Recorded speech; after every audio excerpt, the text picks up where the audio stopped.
Góðan daginn og velkomin í Helgar viðtalið. Gestur minn í dag engin annar en Erpur Eyvindarson. Komdu markbleysa, fríbeysa, meysar og teysar, gemmeldansk.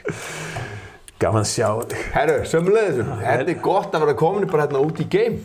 Já, einmitt, hér erum við bara fljúgandi meðal stjarnanna. Já, var hérna tunglendingi, var hún tekin upp hérna? Já, það ekki að fara til tungsins. Nei, með það, þeir sönnuðu það í NASA. Já. Finnst þér samt, sko, nú ég engin samsæðiskenningakall. Já. En af hverju yfir með alla tækniþróun, við erum komin bara sko, þvílíka fram úr sko tækni sem var akkurat þá. Já. Hvernig voru Sovétmenn að vinna? Þarna er það. Sovétríkin búin að sigra alla gamesigrana, fyrstir út í game, fyrstir með dýr út í game, fyrstir með kall út í game, fyrstir með kon út í game, fyrstir í gamegöngu, fyrstir með Sputnik, fyrsta gervitunglið. Kaninn ekkert að frétta, svo allt í einu bara kaninn komin á tunglið. Og síðan hefur enginn getað leikið eftir þrátt fyrir þess að vittir af sko tækniþróun sem hefur gerst síðan þá. Þrátt fyrir Elon Musk og SpaceX. Já, ég held nú að það verði nú bara gjaldþrot geimferða. Ég að vonast til að allt þetta ríkast, sko, allt mannkynið, 99% af heiminum. Já. Við erum öll sammála í grunninn, alltaf vera að reyna að tvístra okkur. Í grunninn viljum við öll sama hvort við séum trans eða svört eða gyðingar eða arabar eða bleiknefar eða what the fuck. Við viljum öll hafa það sama. Við viljum bara geta vaknað og unnið smá og haft nóg fyrir krakkan okkar og svona. Svo er þetta 1% af heiminum sem bara vilja eiga allt, vilja eiga líf okkar, líffærin úr okkur og stjórn algjörlega, vilja eiga hugsunin okkar. Já. Elon Musk, Bill Gates, Jeff Bezos og þessi kettir. Já. Og þeim finnst jörðin vera alveg þreytt, þeim langar út í game. Já. Ég að vonast til að þeir nái allt forríkastilið, það verður svo dýr miðinn að þeir fara allir í gameskuttluna hjá Musk og fara út í game. Svo klikkar eitthvað og þeir koma ekki tilbaka. Bara láta sig hverfa. Já, það verður þetta svolítið bara svona eins og með Tesluna. Þú veist, allt í einu, eins og þegar Teslan keyrir yfir poll, allt í einu virkar hún ekki. Pældi þau myndi fljúga yfir einhvern gamepoll og allt í einu bara sjáum ekki þess að frænduleg að framar sko. Þeir bara óvart farið í svarthol. Já. Og það var náttúrulega, þú veist, það var einhver vísindamaður sem væri búinn að reikna út að væri eitthvað svarthol, en þú veist, það kostaði svo mikið áframhaldandi útreikningar á þessu og það skila sér ekki á verðbréfamörkuðunum á Wall Street. Nei. Það eiga budget í það, rétt eins og að borga sig geta verið að skrúa hurðarnar fastar á Boeing þotunum. Nei. Þannig að allt í einu bara er hann bara smetlaði í og allt í einu bara er hann bara rekinn, gæinn sem var bara reikna út að vera svarthol leðri og all bara svona byrði mannkins í einu gameskipi, hún bara sayonara. Bara horfin. Já. Og öll vandamál mannkins horfin og við bara höfum það gott og gaman. Þetta er svona menn sem við fara að taka við. Taka við stjórnvölinn. Já. Þetta þú tala um þetta 1%. Já. Að sko það er sagt að skipulagður minnihluti nái alltaf að sigra óskipulagða meirihluta. Akkurat. Já, og ég held að það sé bara að raungerast. Það er að raungerast. Bara á hverjum degi. Hverjum degi. Já.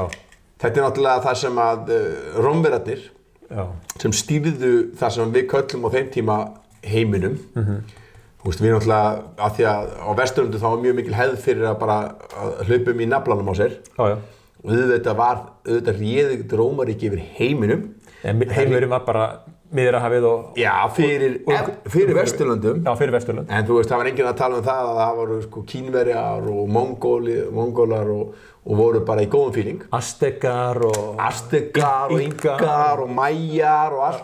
Já. En nei, það var náttúrulega bara villimenn sko fyrir Vesturlöndum. Þannig að þess tíma heimur, hún var stjórnað af minnihluta. Já. Sem að bjóð til hugtakið sko deila og drotna. Divide and conquer á ensku. Já. Ég man ekki hvað það heitir á latínu. En það snýst um það að við óskipulaði meirihlutinn að við séum bara að rífast eitthvað kjaftaði innbyrðis. Einmitt. Bara trúarbrögð, kynþátt, þjóðerni. kynhneigð, já. þú veist, Eins og þetta skipti einhverju máli. eins og þetta skipti einhverju máli, hvað í hverju þú dýfir draslinu á þér, þú veist. Og ég held að svona rosa, nú erum við að tala rosalega mikið inn í hvað að gerast mjög mikið hér. Já.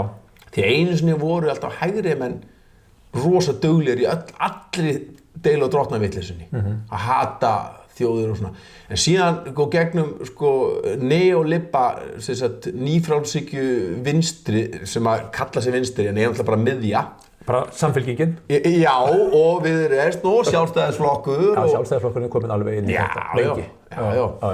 Og allt í einu þú veist, þú veist, í staðinn fyrir að laga bara þetta endalausa dómharða íhaldshægri samfélag sem dæmdi homór umferð, dæmdu kommunistar umferð, McCarthy tímabili og svona, þá allt í einu bara, heyrðu, við ætlum ekki að laga þetta og hægt að dæma fólk bara svona út í bláinn, við ætlum að leyfa ykkur að vera með í dómhörkupartíinu og það er það sem gerist. Allt í einu lið sem að svona, núna á allt í einu að geta dæmt með sömu hörku, þessi dómarka og þetta miskunnarleysi, og veist, það er bara ekkert gott fyrir neitt samfélag. Í staðinn fyrir að segja hægri öpunum, nú hættið þið þessu kjaftaði, þá er það bara, nei, við ætlum að vera með í þessu rugli. Það er alltaf þannig að þegar einhver fær svona þefinn af valdinu, þá verður hann bara eins og sá sem að var að níðast á henni þar á undan. Ég meina Ísrael, bara besta dæmið. Það er bara, eins og ég segi, nú til ég held að meiri hluti gyðinga séu alls ekki á þessari línu, en síonisminn er náttúrulega bara basically Theodor Herzl sem býr til síonismann. Hann situr á sömu kaffihúsunum í Vín og Adolf Hitler. Hans hugmyndir það að einn þjóðernishópur Guðs útvaldinn. Guðs útvaldinn.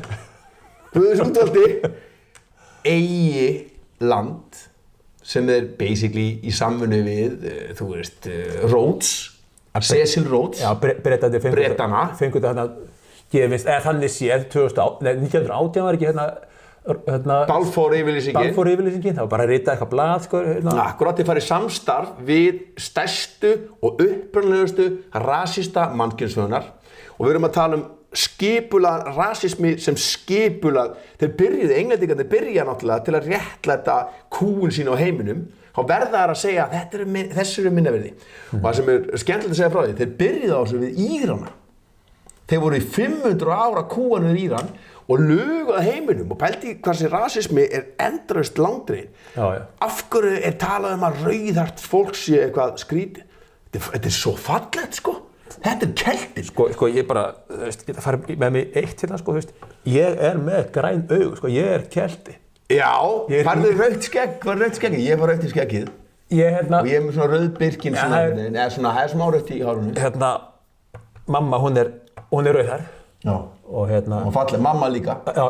Þannig að við erum mjög svipaðan auglit. Þetta er eitthvað, þetta er bara straight out of Belfast, Mikið með falleg augu. Já, ég tók eftir, ég er bara svona sökkin í auguna þér. En ímyndið er þetta, þarna er engilsaxinn sem ég verð nú bara að vera mjög hreinskilinn, að ljótustu skepnur meðal bleiknefja, það er engilsaxar. Þú getur ekki alveg verið hérna með skakka tennur og ætla að búa til einhverja hugmyndafræði sem gengur út á að þú sért meira verið en annar. Og ég hef lesið Mein Kampf, ég á hana, Óttar Proppé, Óttar Proppé var að vinna í mál og menningu. Ég tók hann eins og upp á bókasafni, Mein Kampf, þetta er alveg þykkt og doðrandi. Þetta er svaka þykkt. Ég tók hann á ensku, ég les ekki þýsku. Nei, ég tók hann líka á ensku. Nema hvað að allar hans verstu hugmyndir, hann er að vísa í engilsaxnesk ævintýri, sem sagt landnám Norður-Ameríku. Hann er að vísa í engilsaxneska kynþáttafræðinga. Þannig að rótin af allri ræpunni, rót ræpunar liggur í Englandi, þú veist. Og þú veist, og ég meina, prófaðu að panta enskan mat, ef þú villist í London, prófa að éta enskan mat, þá sérðu þetta er bara vont, þetta er evil. Já, enda Bretar, þeir segja bara, þú veist, að þú að fá svona curry, þeir sem interest. Já. Það eiginlega orðið breskara, sko, heldur en bresku matur. En prófaði síðan bara að éta alvöru karrí í Asíu. Þetta enska karrí sem við vorum sem börn. Karrísósan? Ykkur fiskbollur, Karrísósu? Ég hataði karrí, þannig til ég actually bara fór til Asíu og smakkaði alvöru karrí. Já. Ekki sem engilsaxin var búin að hræra saman, missa úr sér tennur í þetta og... Hveitisósa. Já. En talandi hérna ljóta engilsaxa. Það eiginlega bara svona breska konungsfjölskyldan. Það er ljótt. Bretaprins og bara svona, það bara ljótt fólk. Það er bara... What you fancy tea?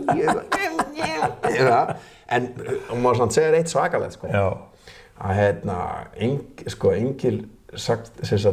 leiðtogar engilsaxneska heimsveldisins, konungsfólkið, þeir eru, ég held að kóngahúsi sem þau komu úr Kósaxenburg, minni mig, það er þýskt. Já, þetta er alltaf... En þetta eru ljótir þjóðverðar. Mér finnst þjóðverðar ekki ljótir. Svona verður ykkur úrkynna. Þetta fólk er alltaf bara að mæjast innbyrðist. Já, kóngafólkið, það er líklega ekki góð hugmynd að sofa hjá systur sinni og eignast barn og krýna það kóng. Nei. Kóngafólkið þetta eru blæðarar. Já. Þeir eru með rosa mikið af sjúkdómum sem verða til við innvenslun. Þess vegna er svo hollt og gott að vera, þú ert austan að hluta allavega, sjávarpláss. Og ég er ættaður af Ströndum og Önundarfirði, sjávarpláss. Það er rosa mikið mix. Það er gott mix. Rosa gott mix. Ekki aðeins að leita út fyrir dalinn, sko, þegar þú finnur maka. Það er rosa gott að vera ekki bara á ættamóti að barna, sko. Það sem var nú mjög algengt, sko, bara, held ég bara eina því. Ekki á Ströndum. Nei, alls staðar bara. Mikið á Húsavík. Í kóngapartíunum. Já, í kóngapartí, já. Þeir voru náttúrulega allir. Og hugsaði þetta, ég var að skoða eitthvað kóngahús, eitthvað höll í Danmörku. Þetta er langt síðan. Ég er að muna hvað það var. En það var búið að múra inn í vegginn öll afkvæmin sem voru bara, gátu ekki einu sinni, sem gátu, þú veist, þetta var náttúrulega meira innvenslað og gallað, eins og kóngafólki er, en það var sum sem að bara gátu ekki einu sinni, þú veist, andað. Já, það var bara slæmt. Já, og sér bara svo innvensluðu hundana sem get ekki étið. Þetta var alveg, þeir gátu ekki einu sinni andað og borðað, eða labba á milli, sko... Innmúraði fær nýja merkingu þarna. Já, innmúraði akkurat. Innmúraði sjálfstæðismann. Já, þannig þeir múruðu inn afkvæmin sem að bara... Já, ok. Þú veist. Þannig að þetta er... Og í dag, nú erum við konum með nýjan aðal, sem er alþjóðakapitalið. Alþjóðakapitalistar, globalistar, hvað maður vil kalla á, global kapitalistar, hvað sem er.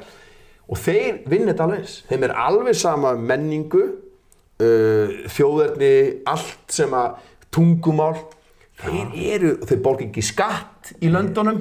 Hvergi með skráð heimilisvesti? Nei, þeir eru bara skráðir í einkaþotan þeirra, þeir eru með lögheimilið skráðir í einkaþotuna. Svo flakkaða bara á milli og þeir eyðileggja svæðin okkar. Þjóðríkin. Leggja þau niður helst. Sameinaði eitthvað sambandsríki. Já, ég meina, á með að þjóna tilgangnum, þá er þeir alveg til í, og svo notaði náttúrulega rasisma og allt þetta og þjóðerniskennd til þess að láta okkur slást og svona, en þeir eru ekki þarna. Þeir eru í einkaþotunni sinni á flakki og leið og þeir eru verið að stúta Vesturlöndum af iðnaðarvæði Vesturlöndum. Það borgar sig ekki að borga fólki á Vesturlöndum kaup, mannsæmandi kaup, þannig að þeir láta gera allt í Philipsum og svo framvegis. Leið og þeir eru búin að gjörsamlega eyðileggja Vesturlönd sem þeir eru núna, því að við erum á lokastig kapitalismann, lokastig heimsvaldastefnunnar og þá fara þeir bara eitthvað annar. Já. Og þá sitjum við eftir í ræpunni. Þetta er gerst marga ofta, heilu borgirnar og þjóðríkin voru gjaldþrota og af því að mannstu, þeir einkavæða gróðan, þjóðnýta tapið, við sitjum alltaf uppi með þetta. Þeir eru bara einkaþotunni, bara bamboleio, bamboleia. En segðu mér, Erpur, í fyrra, bara svona að verða fyrir árið síðan, þá héldu þið Rottweiler hundarnir. Já. Rosalega flotta tónleika. Já. Í höllinni, sem að voru 25 ára ammali Rottweiler. Já. Og sem eru nú 25 ára ammali íslensk raps, eins og ég skilgreina það út frá því að þarna er rappað á íslensku, sem sagt og César A sem var sá sem gaf út fyrstu bróðir minn sem gaf út fyrstu rafplötuna á íslensku Rottweiler-plata kom út 2 dögum seinna eða eitthvað þannig að við vorum bara svona saman hann var með okkur og milljón aðrir leynigestir og milljón aðrir því við vorum með þetta sko 6-7 tíma veisla við byrjaði kl. 6 bara matavagnar og plötusnúar Við erum að tala tónleikarnir sem voru í fyrra og þetta verður eins format en það verða nýjir leynigestir og það eru nýjir það er í uppbytun erum við með sko bara þvílíka veislu við erum með Ísleif, Gugusar, Birgi Hákon, Skitturnar, Flóna þannig að þetta eru nú bara 7 tíma veisla og það er gluss og það er engir við vorum með 5.500 manns í fyrra slóðum öll áfengisölu með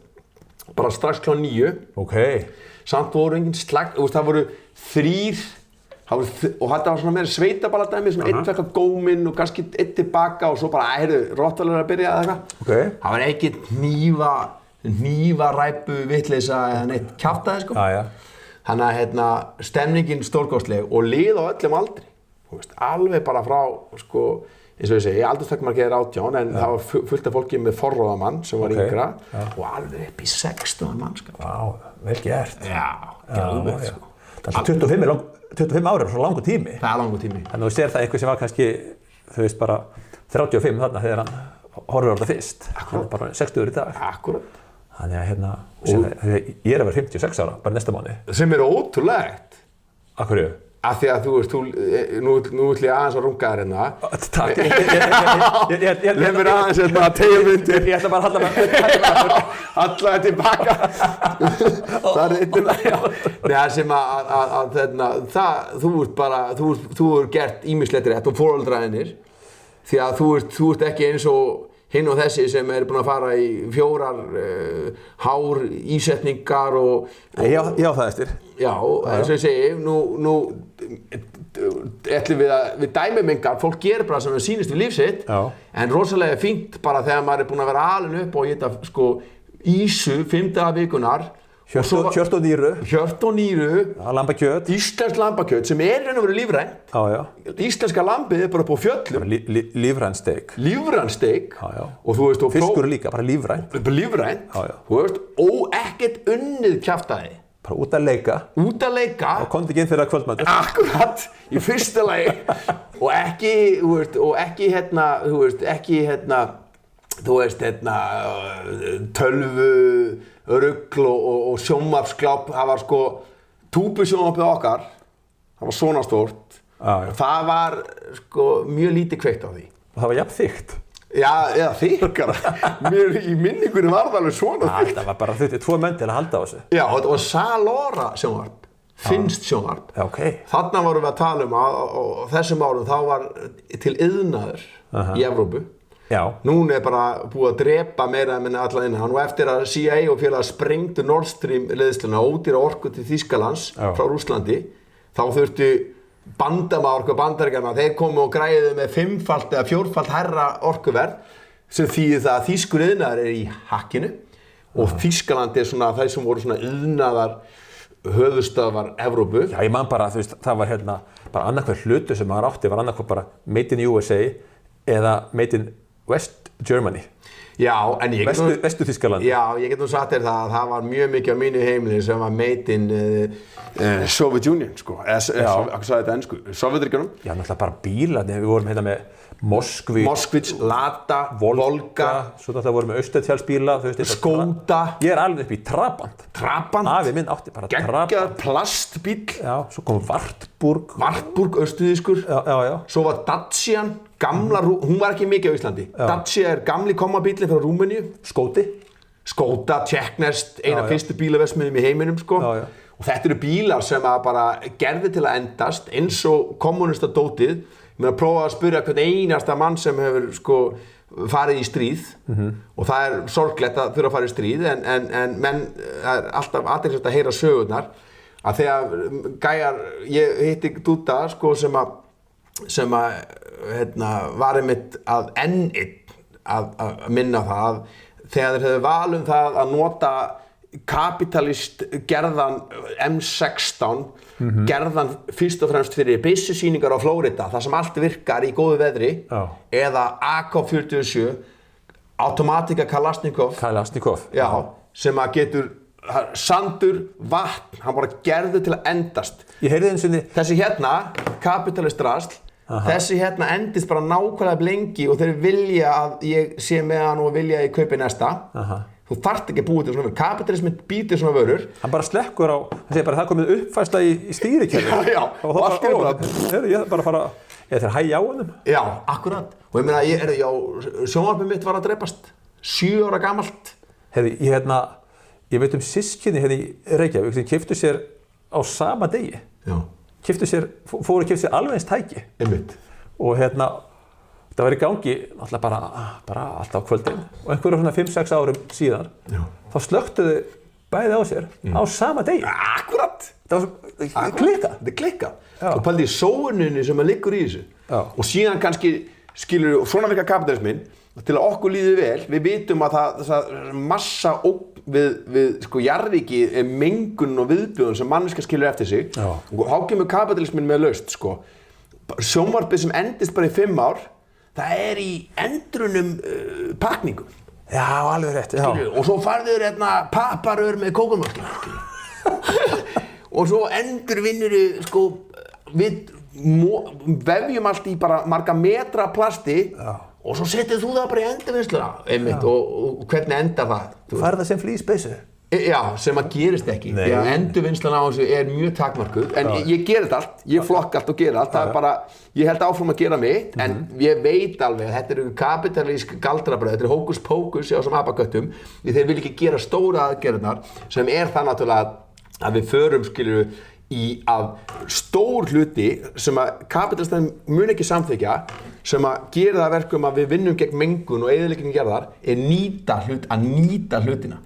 En þú getur ekki selt manni bíl, sjónvarp eða sjálfvirkan herrifill eins og AK-47 ef hann endist. Já, þá hægir á hjólum efnahagslífsins. Já, út frá kapitalismann. Þess vegna Greta Thunberg vinkona minn, hún segir að ég get ekki verið að berjast fyrir umhverfisvernd og bjarga heiminum og verið stutt núverandi kapitaliska hagkerfið. Því það gengur út á sóun og gengur út á að stækka endalaust. Hagvöxtur, það bara alltaf að vaxa. Það alltaf að vaxa. Það getur ekki vaxið út í því óendanlega. Það lítur að koma með einhverju mörkum bara eins og þú myndir bara, allt í því verður 3 metrar. Nú er þetta svolítið óþægilegt. Já, og líka bara var svona skrítið. Það er svona óþægilegt að vera með einhvern 3 metra gaur einhvern veginn. Já. Þú væri svona skrítin í partíum og svona. Já, en það er bara, þú veist, óhóflegu vöxtur kemur að einhverjum þanmörkum og til dæmis eins og bara þú er bara of stór fyrir umhverfið þitt og risaeðlurnar eru bara dæmið það. Já, akkurat. Að svo bara gerist eitthvað, kemur einhver aðeins öðruvísi breyta inn í andrúmsloftið, loftsteinnið eða eitthvað og þá er það bara dauðar. Og hverjir lifa af þá litlu leprudýrin sem gáttu mögulega leita sér skjól, segja þurftu minna að éta.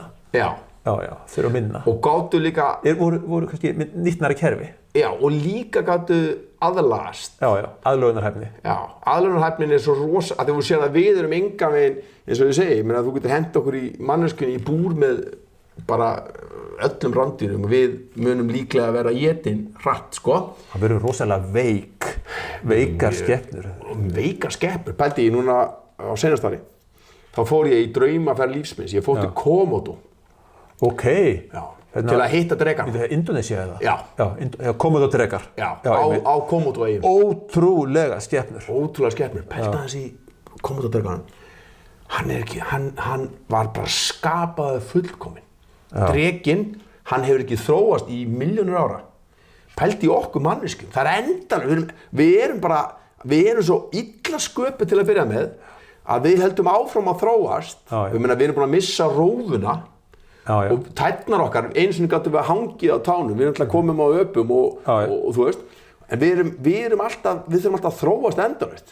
Svo heitir maður Komodo og maður er bara, fuck, frá fyrsta degi, þú veist, gerður bara til að runna gameið, sko. Þú veist, krókódílar líka, hákallar, þú veist. En Komodo drekar, hann býður bara, situr fyrir bráðafinni, nartar í hana. Já. Og hérna... Og hún einhvern veginn byrjar að brenglast allir eitrinu sem já, kannski svona, þú veist, 5 dögum seinna, sko, þá hún bara komin einhvern skjálfta og hann bara býður hann, röltir. Já, svo kemur hann bara og bara byrjar á maganum bara. Já. Þeir í feitustu bitana. En síðan, sko, já, síðan náttúrulega þeir, sko, svo magnaðir með stóra kjálka og svona og þeir taka og þeir með svakalega öflugt meltingakerfi. Já. Þeir tyggja ekkert. Vinna úr öllu. Já, og þeir eru lengi að því. Já, já. Til minnst þegar ég þarna, þá þetta alltaf þjóðgarður. Þannig að... Þetta eru eyjaklasi, eða ekki? Já. Já. Þetta eru nokkrar eyjur og það einn parturinn sem bara þjóðgarður. Já. Það sem eru bara þjóðgarðsverðir. Já. Og maður fer bara með þeim á röltið. Já. Og þeir vita, þeir þekkja alla eðlurna bara með nafni. Okay. Þú veist? Og þeir vita alveg hver búinn að borða. Já, já. Þegar að Commodore sattur, þá hann bara svona, og þetta dyggð.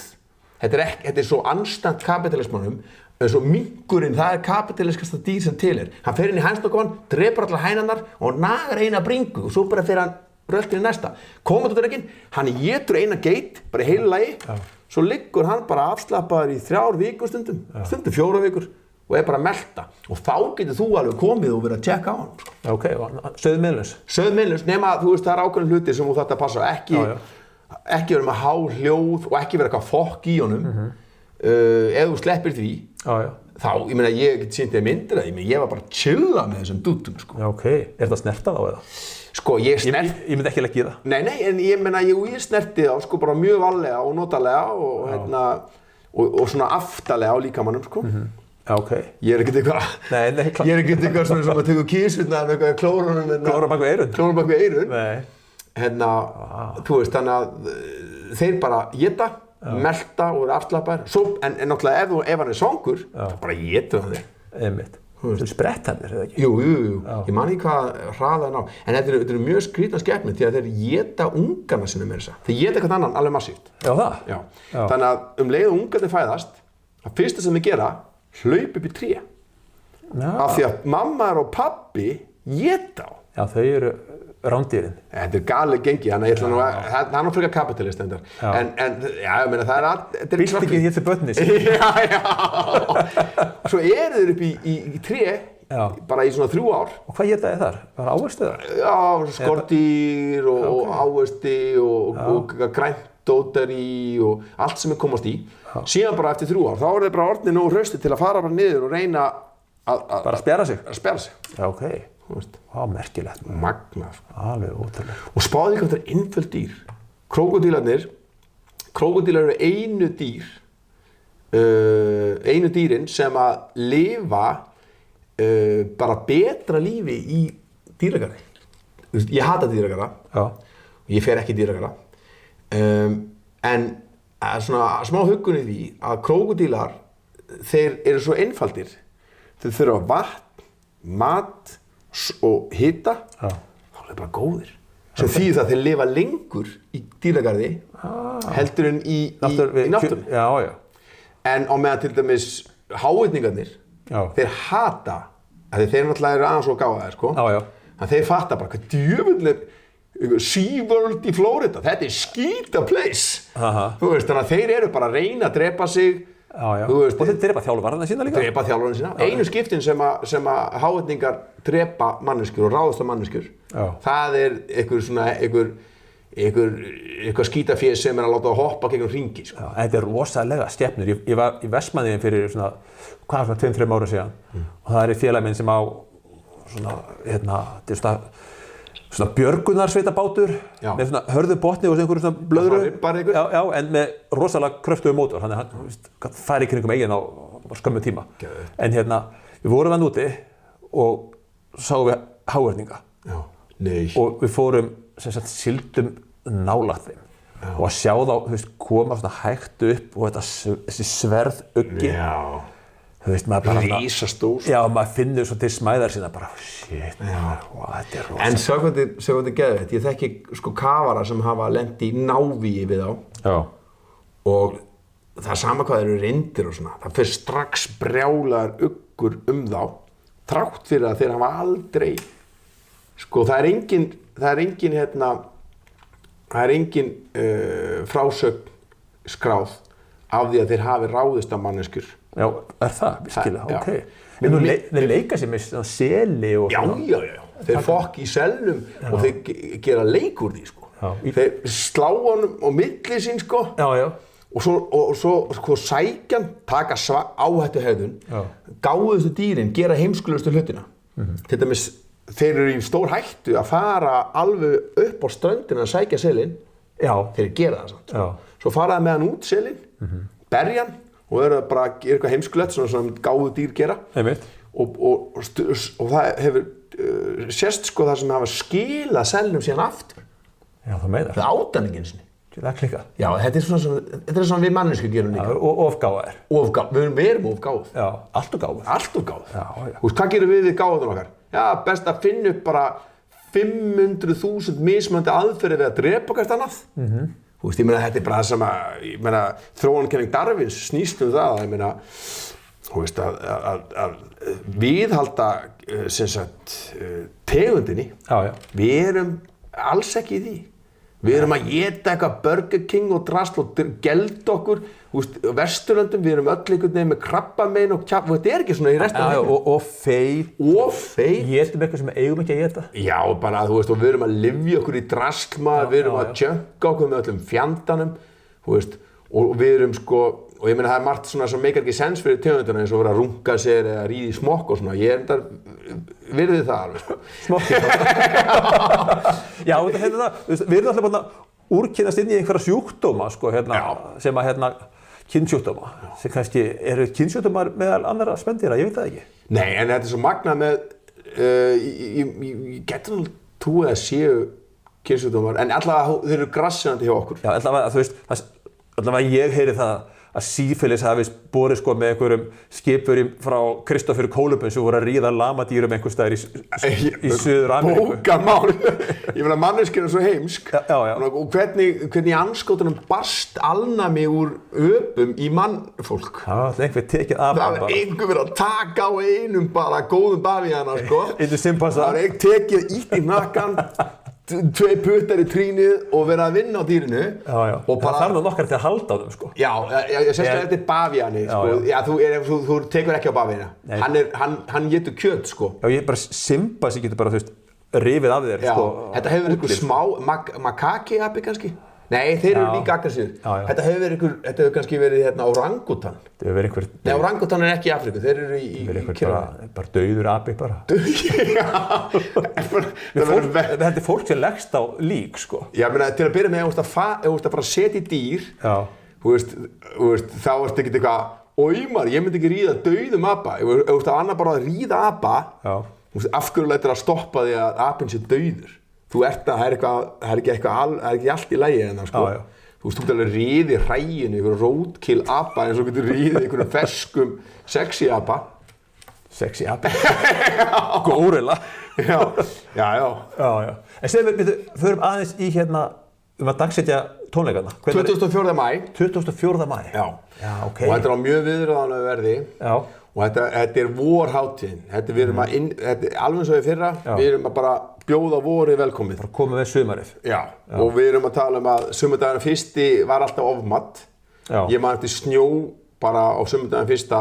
Það verður voru að misreikna sig. Eða voru svona reyna, þetta var svona einhver... Þetta var óskhyggja. Þetta var óskhyggja. Já. Vonast til að sumarið Þannig erum við komið með alvöru vorhátíð. Þetta er allir búin að klára skólana. Og við höldum svaðalega upp á þetta, sko. Já. Og við erum með náttúrulega alltaf á viðráðanlegu verði fyrir Alþýðu Íslands. Ok, viltu opinbera hvað það er? Já, ég held að við séum með, er þetta ekki 9.000 kall á gólfið? Stúkan er að seljast upp. Það er ekki neitt. Það er ekki neitt. Nei. Allir, öll markaðsfísin sögðu okkur að við ættum að rukka, þú veist, 15-20 eitthvað. Já. Ég bara að kjafta þess verður þetta. Rottvæli, við erum úr 110 Árbæ og 200 Kóp. Og við erum ekkert, við nefnum ekki að sitja þarna með einhverjum Garðabæingum að drekka Cosmo og þetta er gaman. Við viljum bara að menn séu bara að dundri í sig bara gull, bara sko... Gullveigum. Gullveigum. Já. og vodka sem með, þetta eru öflugir barir. Og rússnesku vodka. Já, sko, því miður Er hann ekki fluttur þetta lengur? Nei, það bannar rússan. Já, þetta er allt vodkanum að kenna. Rússin bannaðar alls þar. Þetta er náttúrulega alveg frábærar þessar NATO félagar þeir eru alveg á því að dvergsnáser, rússnesku dvergsnáser, hann má ekki taka þátt í hundasýningum okkar og snærum Vesturlanda lengur. Já, ok. Er bara allt bannað? Allt bannað. Ólympíska fatlara. Rússnesku mongoliti. Þetta eru dvergsnáserinn og rússnesku dánsari, þeir bera ábyrgð á þessu öllu saman. Já, það er bara líka. Vodki, rússnesku vodki, hann bera ábyrgð á þessu öllu saman. Þetta er bara kjaftaði. Já, þetta er kjaftaði. Algjörð kjaftaði. En þú veist, þið vantar beluga vodka, sko, geti ég að græða. Ok. Þú veist, skoða það. Já. Alkoholismin, hann finnur alltaf sína leið. Já. Fyllibittan finnir sér alltaf eitthvað. Já. Þetta verður geggjað. En segðu mér þú ferð, ég hef bara heyrt því fleygt að þú dveljir svona að byrjun hvers árs mikið í útlöndum. Já. Er það rétt skilið að mér? Það er alveg hárrétt og seinustu ár hef ég meira að menna verið í útlöndum alveg svona 7 mánuði á hverju ári. Sko. Já, ok. Og ég veit að þú hefur verið á Kúbu. Já. Og ég fór þangað fyrir 20 ára síðan. Já. Það var Castro ennþá lifandi, það var 2005. Já. Og það var bara eins og besta ferð. Þú veist, kennari í páskafríi, þú veist, náði það var einhver ferðaskrifstof sem flög þarna. Arngrímur Jónsson í Atlanta. Já, Atlanta. Já, fór með beintflug. Já, svona breiðþotu. Einmitt. Og bara ógeðslega gaman. Já. Alveg meira af þetta. Hefur þú komið eitthvað til Kúbu þýðlega? Sko, ég hef ekki farið, ég hef mestmegnis seinustu ár verið í Asíu. Já. Ég hef komið oft til Kúbu. Ég held ég 7 sinnum allt í allt, fyrst 97 sem úlingur og það bara breytti lífið mínu. Ég held ég að farið þarna seinast 2018. Ok. Já. Ertu þá í Havana eða? Já, sko, Havana er æðisleg. Þá ég yfirleitt, pósta ég upp í Vedado, það er hverfið mitt. En síðan hef ég verið að fara miklu meira út í sveitirnar. Þú veist, það sko, Kúba eins og margir fleiri staðir, náttúrulega leið og það komið svaka mikið af peningum kringum túristana. Já. Þá náttúrulega færðu sko svona athygli sem þú fær svolítið að vera túristi sem á pening. Þannig að til mér svona kringum hótelin í Havana og svona, það er ekki mín stemning. Nei. Þú veist, það er allt í lagi, það er ekkert að því, en það er svona, þannig að þegar ég var þarna seinast, þá voru við svona mikið austanmegin á Kúbu. Bara Guantánamo, Baracoa, Santiago de Cuba. Guantánamo... Frjálsiparturinn, ekki pyntingapartur bandaríkja. Okay. Hann sko, því að Guantánamo provinsían sem sagt héraðið. Og þar getur við farið í kíki og hort bara á kanan og séð hvernig frelsið, bandaríska frelsið er. Það sem að menn eru bara, það er bara og hvernig þeir eru bara með nýlega bandaríska bíla sem eru hættir að nota og kveiki í þeim og bara, þú sér bara Babylon. En svo ertu í frjálsapartinum af Guantánamo og það er bara hugguleg heit kaffi, besta kaffi sem ég hef smakkað, besta rommið í heimi frá Santiago. Já, það? Já, þar verður fyrst til sko, það sem rommið sem að svona heimurinn sko það er til marga típur af rommi. Já, ég get ekki bara Havana Club. Já, Havana Club, algjörlega. Það er náttúrulega raun og veru í sama anda. Kúbaska romaðferðin, veist, raun og veru frá Santiago. Það er sko gamli Bacardi, Facundo. En síðan náttúrulega eins og bara með kvótabörnin, svo eignast, ég held að sé tengdasonur hans eða tengdasonur sonar hans sem að rænir bara vörumerkinu og fer með það og byrja bara að búa til brísera og rusl. Bacardi er rusl í dag sko. En gamla Bacardi Bacardi frá? Upprunalega frá Kúbu? Já. Já, og meinar. Þú veist, en munurinn á upprunalega Bacardiinu, kúbanska Bacardiinu og þessu glundri frá Bandaríkjunum, það er svona eins og munurinn á tékkneskum Budweiser og bandaríska Bud. Já. Bird Light eða eitthvað. Það vita það allir að það þvag. Já.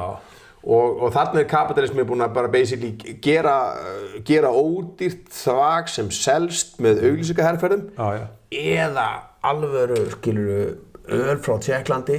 Pizza frá Ítalíu eða pizza frá Dominos. Heyrðu, ég elska Ítalíu. Það bara svona einn af fallegustu og bestu stöðunum í Evrópu sem ennþá, og það bara stundum dettur bara neti niður, það enginn þú veist, ef þú ferðu bara út í sveitirnar og svona, það bara í valla internet, sko. Þú veist, ég elska Suður Ítalíu. Allavega, svo þú ert þar, og þá, ég var þarna einu sinni þegar það var svaka hátíð. Þá var verið að loka seinasta Dominos staðnum. Ítalnir voru bara, loksins þið farnir maður, svífir það við ítalsku pizzuna. Bara niðurlæging. Sko. Af því að kapitalismin býr allt, þetta bandaríska drasl, þetta allt svona að ræna, þú veist, einhverju trausti sem fólk hefur á góðu rommi, góðum bjór, góðum pizzum og byrja síðan bara að framleiða bandaríska aðferðina, sykralt, fitalt, djúpstekjalt, majónesalt. Þú veist. En þegar maður þú hefur verið í Asíu, hvar hefurðu? Ég fer sem sagt fyrir rúmlega árið síðan, í fyrsta skipti til Asíu, til Thailands. Geðveikt. Og mér fannst það bara geðveikt. Ég ætlaði að fara, fyrir ég bjó í Los Angeles þegar ég var 20 og ég hitti þar einn gæja sem var bara mjög frægur thai-boxari, Amerikani. Það frægur, sko, hann lék í, sko, opnunaratir í Rambo 3. Heitir Harold Diamond og ég fletti honum upp á YouTube og það var einn eldri kall og hann í Tælandi, sko, að kenna Muay Thai. Rambo 3, það til mér alveg frábær mynd. Það er þegar að Rambo fer að hjálpa frelsis sveitum Mujahedin gegn Rússunum. Já, þetta eitthvað svoleiðis, sko. Og hann kemur alveg í lokin að þakka Mujahedin sem basically bara Talibanarnir, sko. Og þá voru Bandaríkjamenn, þá voru þeir með Wahhabi muslimunum og svo kemur í loki bara frelsis þrá Talibana, þú veist, Mujahedin. Allavega, sorry. Svo dagur þetta þeirra helstu óvinur. Já, ég meina, þannig þetta alltaf. Saddam Hussein var vinur Vesturlanda og svo allt í nei. Noriega í Panama, besti vinur þeirra. Adolf Hitler.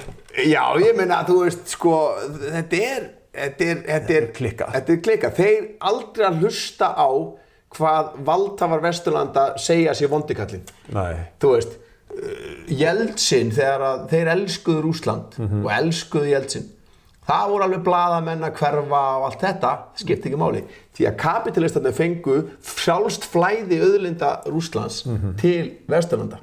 Þú veist, og þá voru þeir allt í leið. Það var bara fínt. Það var bara Jeltsin bara svona sætu kall sem fór að dansa með Clinton bara. Dansa blindfullur, vodka fullur með Clinton, sko. Og manstu þegar hann tók yfir stjórnuna hljómsveitinni, þá var hann í heimsókn í Þýskalandi, blindfullur og það er svona svaka athöfn. Ég man ekki, var ekki Kohl kanslar eða eitthvað? Kohl var hann. Já, og svo taka hann á móti bara leiðtoganum, Boris Jeltsin. Og hann, sko, átti náttúrulega bara svona labba og þykjast að vera siðmenntaður og eitthvað. Svo var hann bara blindfullur og hann sér eitthvað hljómsveit og hann tekur tónsbrotan af og byrjar bara sjálfur eitthvað. Hljómsveitin á ekki breyk því að hann er náttúrulega ekki með takt fyrir neitt. Blindfullur? Já.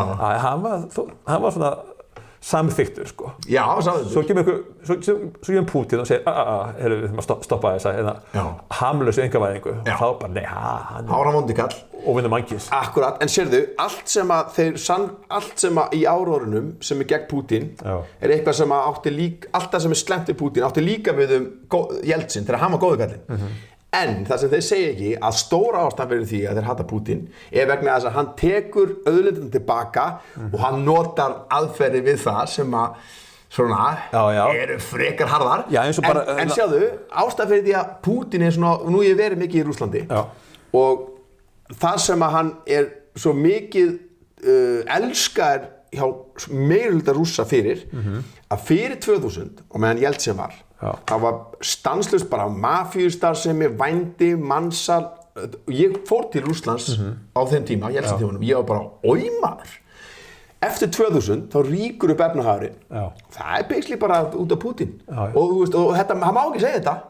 Þú veist, núna erum við bara í raunveruleika þar sem hann má ekki bara segja þetta það sem gerðist, þá bara já, en og bla bla bla og Putin, hann bara nýji Hitler og ég meina, þú veist, við getum ekki átt umræður ef við getum ekki sagt, þú veist, bara staðreyndir. Já. Þú veist, ég veit alveg, ég myndi ekki kjósa Putin sjálfur því að ég meina, staðreyndin náttúrulega að ég er listamaður og ég vil persónufrelsi sé bara í toppi, en ég meina, en gagnrýnin að koma frá leiðtogum Þýskalands, þar sem maður má ekki veifa Palestínufánum, þá ertu handtekinn. Það mátt bara ekki segja brandar í Þýskalandi. Þú mátt ekki segja brandar í Þýskalandi.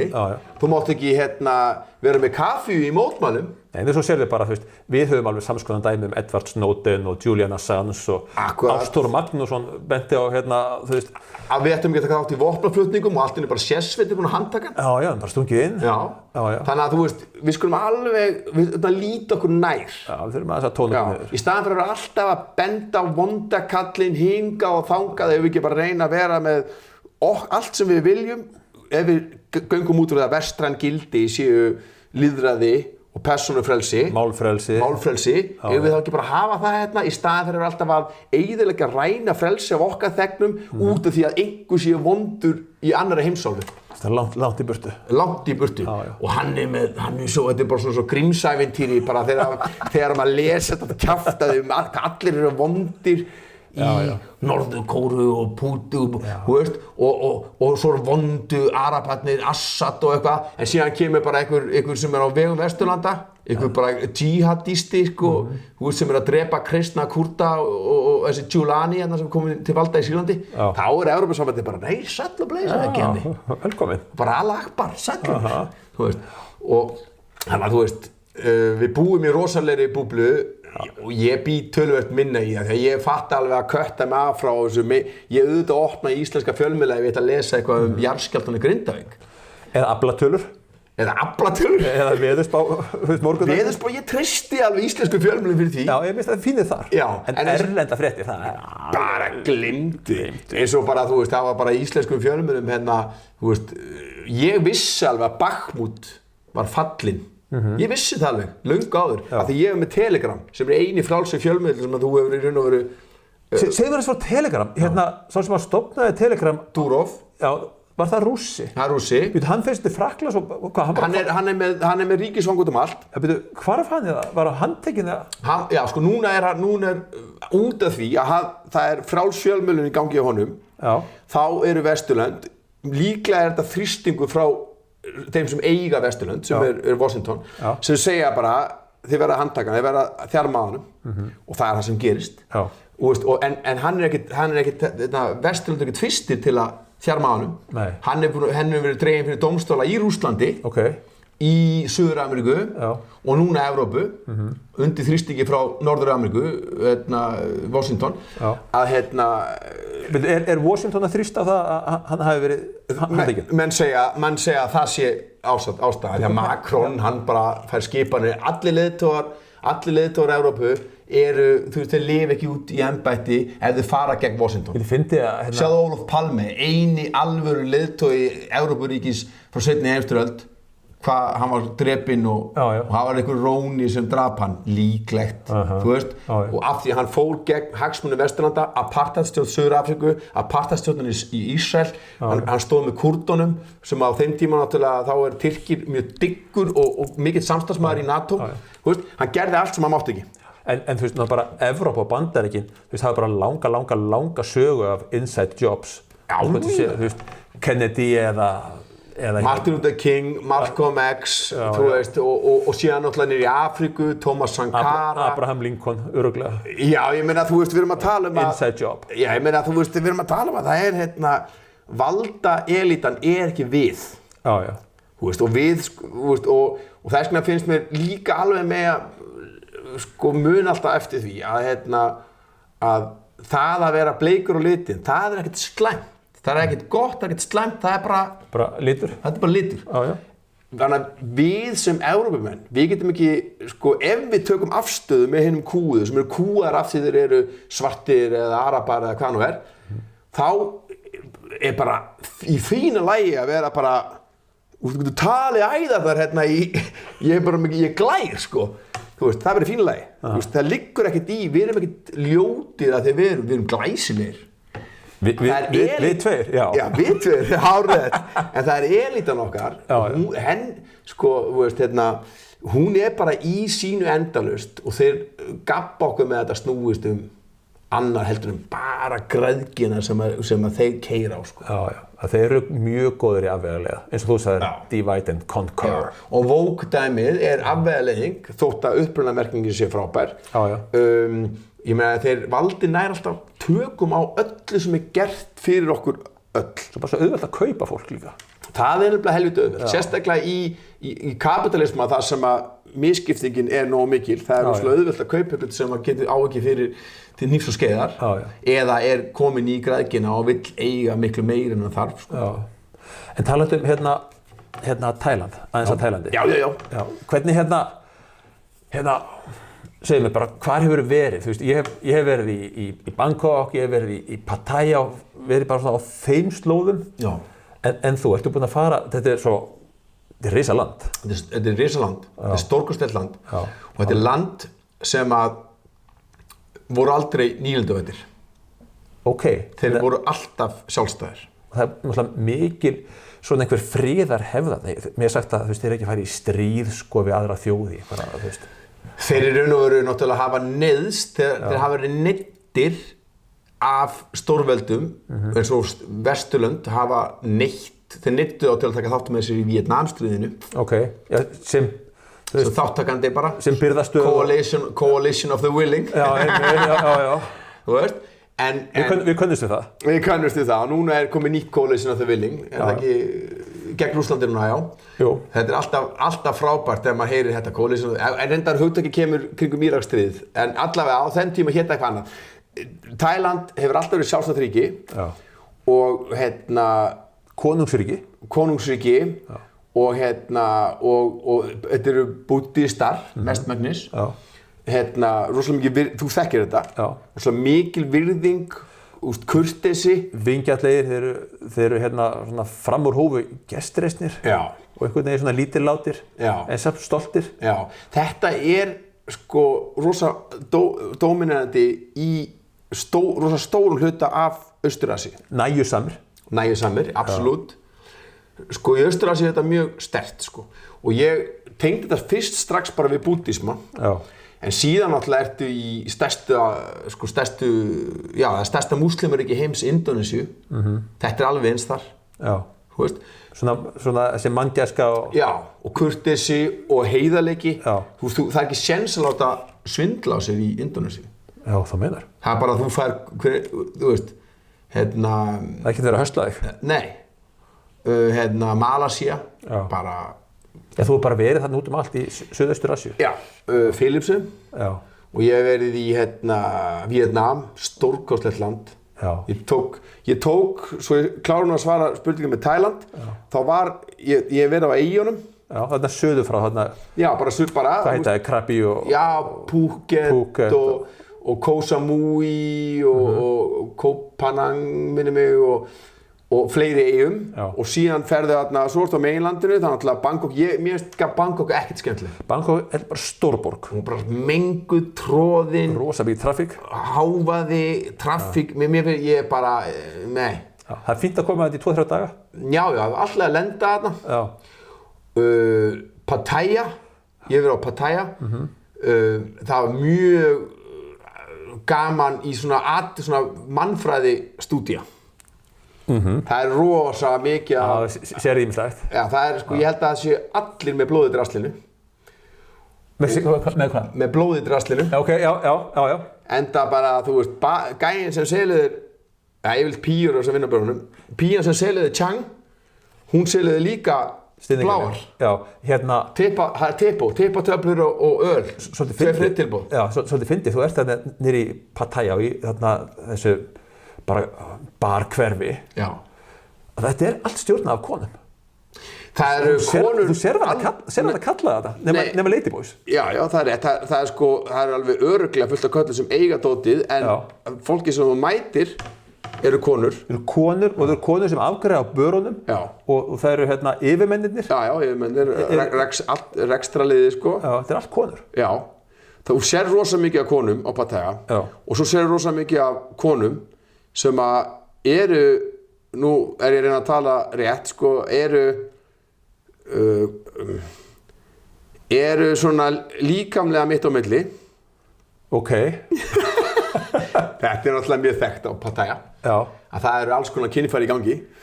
Það eru allar útfærslur af öllu. Allar útfærslur af öllu. Já. Og ég meina, sem bara hressandi, það bara enginn að stressa sig á þessu, þótt að sé tettlingu þarna eða, þú veist, smá speni hér eða þar. Speni hér eða þangað, skilu, það er rosa afslappa. Mér risa brjóst á tippi. Akkurat. Pattaya mér varst mjög gaman að sjá Pattaya. Ég þarf ekki að fara til Pattaya aftur. Nei.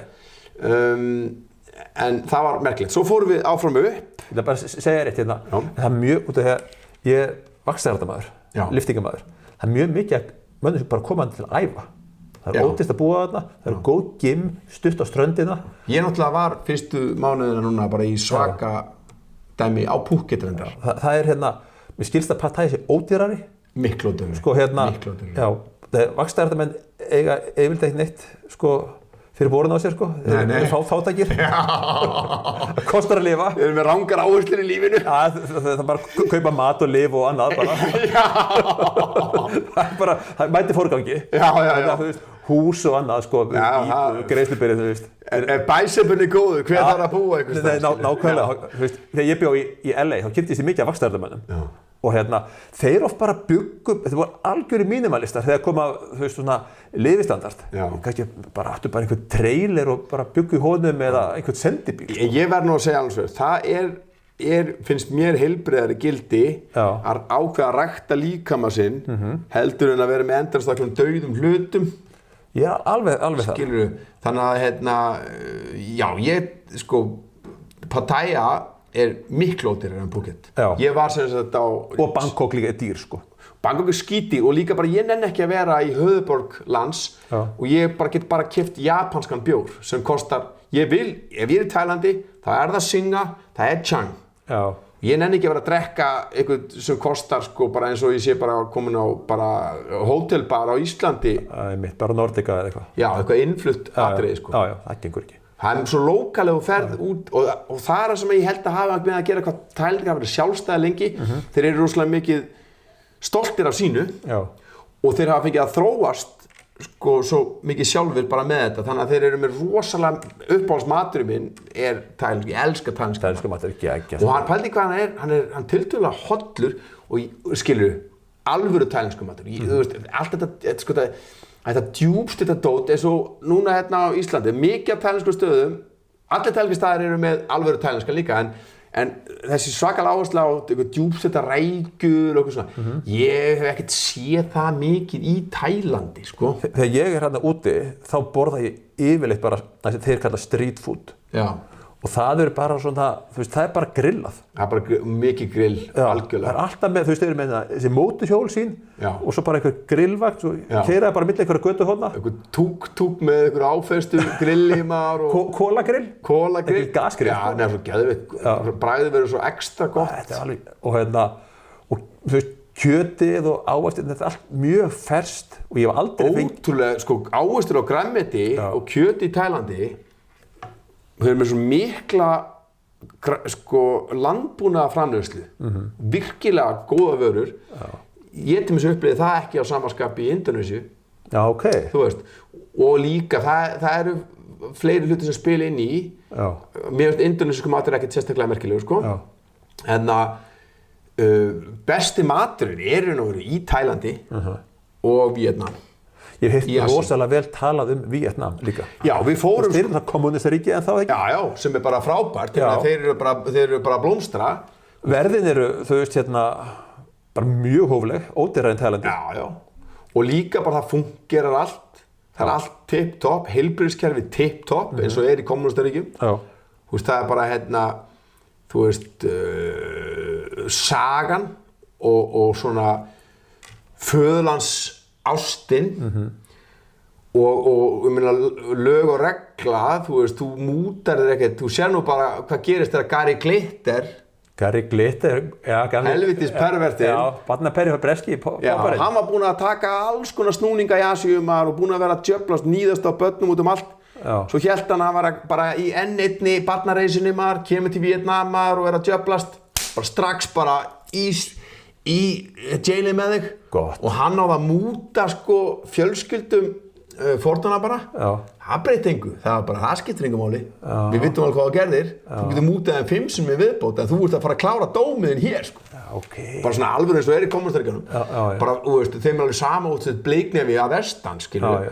Þannig að það er svona ótt af margt gott í Vietnam og sagan og þeir eru að byggja upp eftir bara hræðileg stríð. Bandaríkin stútuðu landinu, drápu hvað 1 eða 2 milljónir. Já, fóru gríðarlega með það. Gríðarlega með það. Og hreinsuðu ekki neitt, enga stuðskapabætur, engin bara miskunnarlaust bara hvernig þeir fóru með Vietnam. Og það er allt fullt ennþá á ósprengdum klasasprengjum. Já, jarðsprengjur. Já, jarðsprengjur og það er fullt af fólki ennþá að missa útlimi, þú veist. Já, þetta er bara hræðilegar afleiðingar. Hræðilegar afleiðingar, en mundu, það er einhver staðar annar staðar í heiminum er vondikall. Vondikallið. Sem er verri en Bandaríkjaher sem gerir þetta. Já. Þannig að við förum áfram upp Tæland og Austurhéruðin, þeir eru mun fátækari sem þýðir það að þeir gera gott, að Tælendingur getur gert gott úr öllu hráefni. Skordýra átið er mjög öflugt. Þeir selja pöddur þarna. Ég hef ekki hefur smakkað þér? Geðveikt. Já, er þetta gott? Ég er ekkert að grínast. Þetta er bara ógeðst, maurasalatið, geðveikt. Ég getur hérna allt dótari, þeir eru með svona vatna dýr, svona vatna, svona skordýr, svona stóri djöflar, engisbrettur, ormadir og ormadir er bara seldir í svona sekkjum, bara snakksekkjum. Þeir gera snakk úr öllu. Ég keypti mjög gott þeir með salmon skin eða bara svona eitthvað laxaróð og þeir gera geggjaðan harfisk. Ég held að Íslendingar byggja bara til harfisk. Ég fór inn í búð, keypti harfisk sko, kílóði hérna harfisk er bara 15 skall, kílóði það er bara 500 skall. Já. Og svo þurrkuðu smokkfiskarnir. Þeir þurrka allt, þetta squid. Já, og hérna oft búin að setja þetta í einhvern pækil. Og saltpækil og sem að, og þú veist, ég bara man ekki eftir vondum mat í Tælandi. Nei. Bara aldrei. Austurhéruðin, sem er svona fátækari, þá eru þeir með, að mínu viti, Ísan, sem sagt matarhefðin, það er besti maturinn tælenski. Ísan héraði. Já, sem sagt, þá erum við að tala rétti svo nam tok, sem er bara nautakjötssalat, komu yang, sem er sko, og þetta er grilla kjöt og svo ertu með lauk og myntu og kóríander og þetta er svo holt sko. Það var bara að runna með kíló úti sko. Og ég heyrði því útvarpsviðtali, þú veist að tala um að bara einhverju 15 kíló fari. 15 kíló? Hvað? Ég sýndi bara þetta klámfengna myndi þegar ég mæti þarna 94 kíló og 1,5 mánuði síðar. Ég var endar í rosalega prógramið þá sko. Ánægði að heyra það. Þetta taka vel á því. Ég tek rosa vel á því í Tælandi. Ég hef farið, sko yfirleitt fara menn og drekka vel og éta vel, ég fer og borða lítið, æfi mikið og drekk lítið og ég komið tilbaka einhvern veginn svona bara fundið neistan sem að ég hélt ég væri einhvern veginn svona að glata. Sko, það er málið. Að þú veist líka þetta er hreinn matur, þetta er svo mikið hreinn matur, þetta er ekki mikið unnin matur, það er ekki almennt. Nei. Þú getur allt fengið allt í Tælandi. Ég er allt keypt þetta sko. En þetta er almennt er það ekki. Það er svona þjóðarhlaðborð þeirra er ekki unnin matur og þetta er hreint og þetta er og þú veist, skilurðu, grænmeti, kjöt, sjávarréttir, ávextir sem eru sko bara með glimti sko. Ég er búinn að reyna allstaðar á fucking Íslandi að kaupa með mango sem er ekki annarkvort bara löngu búinn að vera eða er bara hann að ég missi tennu við að bíti í hann og ég er búinn að enda með að fara að keyra alla leið í Garðabæinn í Hagkaup og samt sit ég uppi með eitthvað kjaftaði. Þetta er bara svo golfkúla. En mangoen þarna en sko þegar ég var í Tælandi þá var ég það harður í prógraminu að ég borðaði bara mango á nammitum. Já, ok. Ég passaði kaloríurnar það mikið. Varstu þá bara í svona hærra próteini, bara kjöt og fiski? Já, og engin kolvetni. Já, ég var þannig líka. Ég droppaði kolvetnuna niður. Svo tók ég síðast ég var í fasta í 5 daga. Já, ég tók bara fyrstu 5 dagarna ég mætti. Bara vatn og... Bara átti ekki neitt, bara vatn. Tók eitthvað svona sölt, svona bréf sko, setti þetta í vatnið. Og svo tók ég aðra 5 daga og át bara eina máltíð á dag. Og svo tók ég aðra 5 daga. Og ég hafði svona gert tilraunir með föstur. Ég hafði fasta 2 og upp í 3 daga. En svo ætlaði ég að fara í 4 daga sem urðu síðan 5. Mér finnst það bara, það gerir mig gott. En það er svolítið merkilegt þegar þú fastar svona. Að ég hef heyrt að, fræðin segja að vaxtarhormónið fari upp. Ég skal alveg kaupa það. En testosterónið fer niður. Og þá ertu bara komin í eitthvað svona survival mode. Þú átti ekki að vera eitthvað tímgast eða fjölga eða eitthvað. Þú bara, spara orkuna. En svo kemur, og ég var bara að lesa daginn, svo kemur, svona rebound. Þú fer að borða aftur. Já! Já, og þá bara nokkuð dögum seinna, bara vaknar bara... Sko, ég fann svona, þegar ég segi, ég fann neistan aftur, ég svona bara, heyrðu, þetta var að gera mig gott. Og fyrsta ferðin sem ég fór, bara ég þarf að fara aftur, svo fór ég, það var jól, svo fór ég bara, 6 mánuðir síðar, sumar, bara síðasta sumar, og fór að fasta og var alveg á horri minni og svo bara yes svo bara aftur síðustu jól bara búm Nei, bara svona eitthvað comeback sko já Nei, ég þarf að prófa þetta Það er bara á 60. aldri sko, þá er ekki sjálfgefið að öll framleiðsla sé í hámarki Nei, ég skil þig, absolutt En síðan náttúrulega sérðu líka bara eins og bara í Tælandi þú ert bara með fullorðið fólk að vinna, bara vinnandi fólk bara þegar þú ferð út í sveitina það er bara fullorðnir menn bara bara grannir og stælt bara einhverju gæjar sem að detti bara 60, 70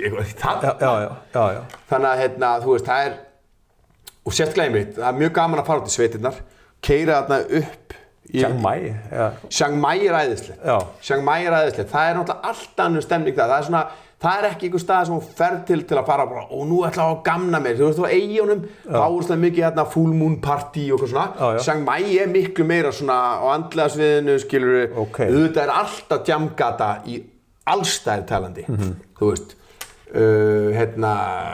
rólegasti staðin sem ég fara á í Tælandi er Hua Hin og kóngurinn býr við hliðina á eða sem sagt hann er með einhvern sumarbústað eða einhver íveru Já, sko, eða sem sagt allavega svo gamli kóngurinn hann var rosa mikið þar og maður átti að geta heyrt bara í saxofónunum hans, hann var alltaf að spila saxofón Er Hua Hin góður staður til að vera á? Já, það er rosa rólegur staður rosa rólegur staður sem er alveg frábært Fínt að fara þangað og fasta Alveg örugglega. En síðan myndi ég segja að því núna er búið að hækka svo mikið verðin, túrisminnir og svo mikið til þannig að þú þarf bara að finna að það er endalaust stöðum sem eru ekki orðnir túrista. Það eru til dæmis eyjur sem eru rétt hjá Kambódíu. Hvernig hefur fætt í Kambódíu? Já, okay. Dabulett. Er það bara sorglegt? Fátækt og... Já, og bara svona, það snýst allt að bara vændi, þú veist, það er hvernig... Það fór í gegnum bara hræðilega sögu þarna eftir 8. áratugnum rauðu knerar þarna voru bara með massa fjöldamál sko en á sama tíma sko eins og ég segi, auðvitað er fullt af vændi og patæi og allt svona en ég er að samt sko í Kambódíu, Phnom Penh sko og þá var það svona Örbig einhver Já, þetta var svo ótrúlega dapurlegt og svona krakk, ég meina af hverju við komum á hótel og það stendur bara í lyftunni ekki koma með börn Já, þetta var eitthvað fólk undir aldri með þér og ég bara, maður Þetta er bara einhver staði fyrir Gary Glitter bara Þetta er Gary, hann var búinn að vera full í Kambódíu enginn fokkaði honum þar Hann kemur bara ferskur bara til Víetnam Beint frá London Já, beint frá London. Nei, hann kom örgulega við held hann að vera að koma frá Kambódíu, við minni það. En já, svo er það Chiang Mai, svo fórum við þaðan yfir til Laos. Það er heilt land af bara rólegheitum. Það er senaðasta land, það er ekkert land í heimi sem er jafn mikið af búddastittum. Það ekkert land sem hefur verið sprengt jafn mikið í mannkynssögunni. Og Laos? Bandaríkin sprengdu gjörsamlega tætlur. Laos. Ok. Var það hluta Víetnamstríðinu? Hluta Víetnamstríðinu. Og það voru þá einhverju stærulegar að koma hann í gegn eða? Ho Chi Minh Trail, þeir Víetnamarnir ferjuðu vopn til Vietcong, sem andspyrnuhreyfinginni suður. Frá Kína þá? Já, norður Víetnam var búin að frelsa norður Víetnam. Leppstjórn Kana var ennþá í suður Víetnam. Þannig að þeir ferjuðu vopn gegnum Ho Chi Minh Trail, sem Ho Chi Minh hvað myndi segja, Ho Chi Minh. Þetta bara svona eins og hérna í Apocalypse Now, maður höfð bara eitthvað svona, einhver á bara hérna. Já, og hérna, og Kanin voru ekki svona búin að lýsa yfir stríði við Laos, en þeir voru búin að sprengja það meira en öll lönd bara í mannkynssögunni. Þannig að það allt stappað á ósprungnum sprengjum, klasasprengjum, jarðsprengjum, ekki jarðsprengjum, þetta klasasprengjum, bara eitthvað svona hendur lofti. Já, ok. Þetta er mjög merkilegt land, ofboðslega, eins og ég segi, senað, milljón búddastyttur, þeir eiga eins og ég segi, fleiri búddastyttur á fermetri heldur en nokkuð land í heimi, og þetta er kommunist búddískt ríki. Þetta var mjög merkilegt, þeir eru með svona kommunískan minnisvarða eitthvað og það var svona stúpa, eins og í búddismannum, en svo rauð stjarna einhvern veginn, mér finnst þetta mjög hressandi, þetta rennur svona saman. Og það var æðislegt og það var náttúrulega mjög mikil frönsk áhrif. Laos var undir frökkum og frakkar voru til Víetnam líka. Akkurat. Franska Indokína.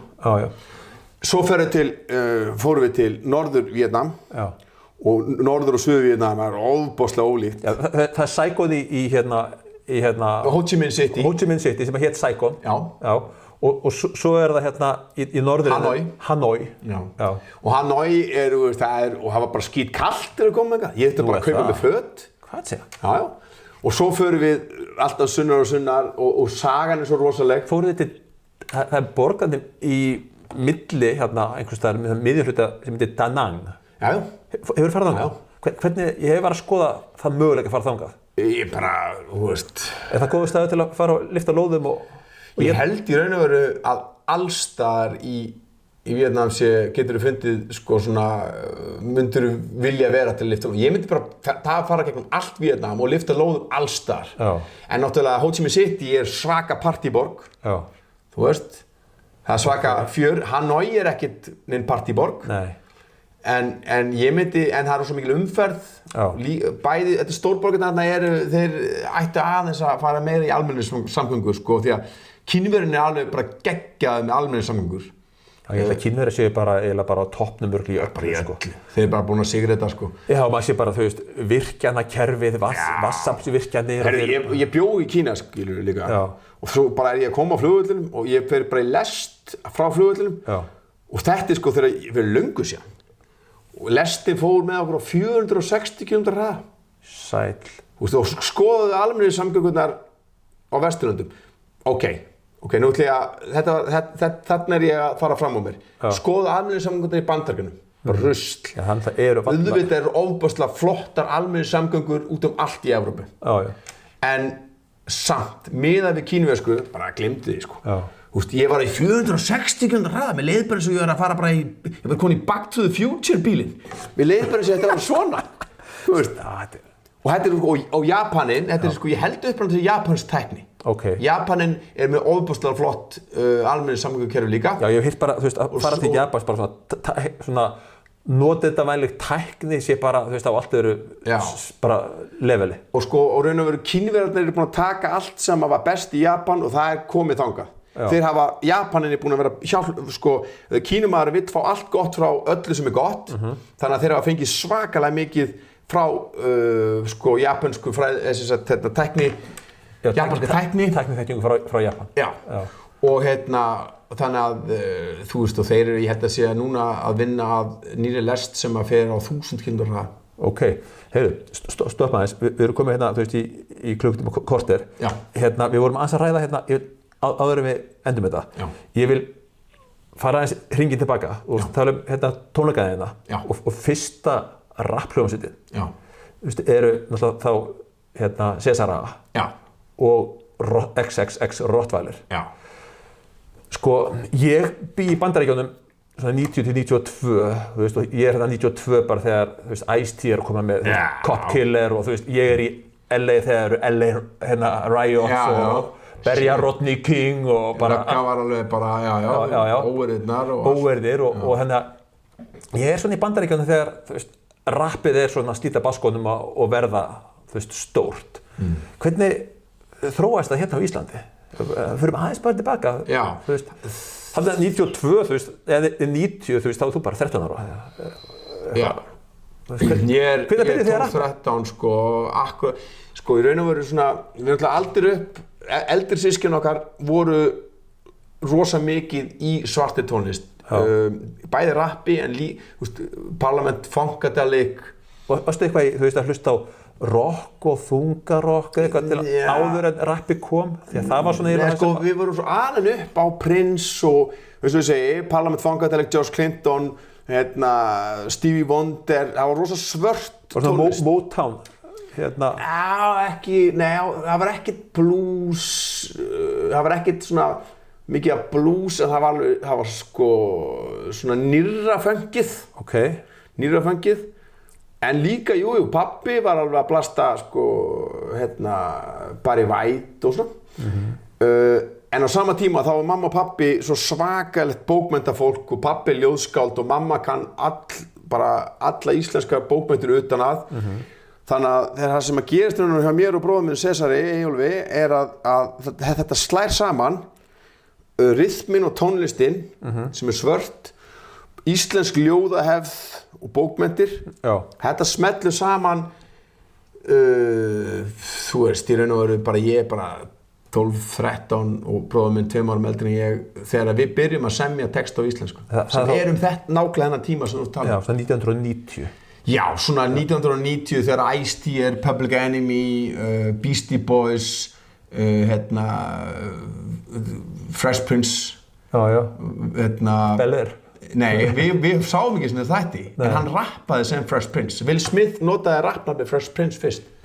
Didi Jesse Jeff and the Fresh Prince. Eric B. Rakim, allt þetta var þetta fyrsta. Svo var þetta eitt hvítur, Vanilla Ice. Já, sem að við bara höfðum. Það var enginn sem fílaði rapp sem fílaði hann. Það var bara svona, þetta var svona bandaríska valdið, var búin að velja hann sem sinn rappara. Hann var svona minnlaus, það var ekki hræddi við bandaríkjamennir, svona bandaríska valdið svo hræddi við blökkumanninn. Svartur kallmaður. Það er bara, þannig að hann var valinn inn, hann fekk Grammya og svo kom það heitt fíblið, MC Hammer hlaupandum á staðnum og maður bara, þú veist, allt, það var það sem að meginstraumurinn vildi ekki sem meginströmmurinn vildi heldur bara svona það sem að bransakapitalið gerði það sínum það var viðbjóður. En þarna var sko, þú veist, þegar hann Notorious B.I.G. þú veist, var drepinn og hann það er náttúrulega sjálfur setna og Tupac og þetta er rosalega mikil rósturstími svona þarna í þá varum við að nálgast 2000 meira sko. En hvernig, þú veist, eru þið bara að skrifa texta og bara með einhver beat og... Já, Eyjólfur bróðir minn, hann var rosa plötusafnari strax. Og það sem þetta snýðist þá að þá keyptirðu instrumentala á vínil. Sérst það var gefið út smáskifa, einhverju rapplæð sem okkur fannst geðveitt og hinni hliðinni þá var þetta bara án vocals. Og svo bara spilaði maður það og rappaði við það. Á íslensku? Á íslensku, við byrjuðum fyrst líka alveg á ensku, en síðan bara byrjaði þetta mjög fljótlega að þróast bara í íslensku. Þá vorum við bara einu að þessu. Sem er mjög virðingavert því að, þú veist, popsagan hérna er svona svolítið að þessi verið að herma eftir því sem kom, þú veist, að utan. Þú veist, það er Bítlarnir og Kana útvarpið og þessir gömlu íslensku poppara voru mikið að syngja á ensku.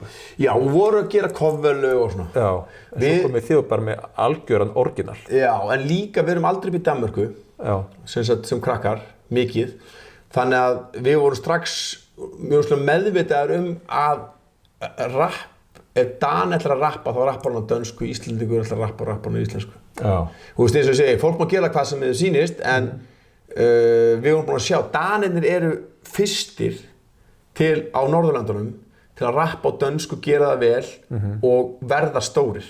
MC Einar og Rockers by Choice.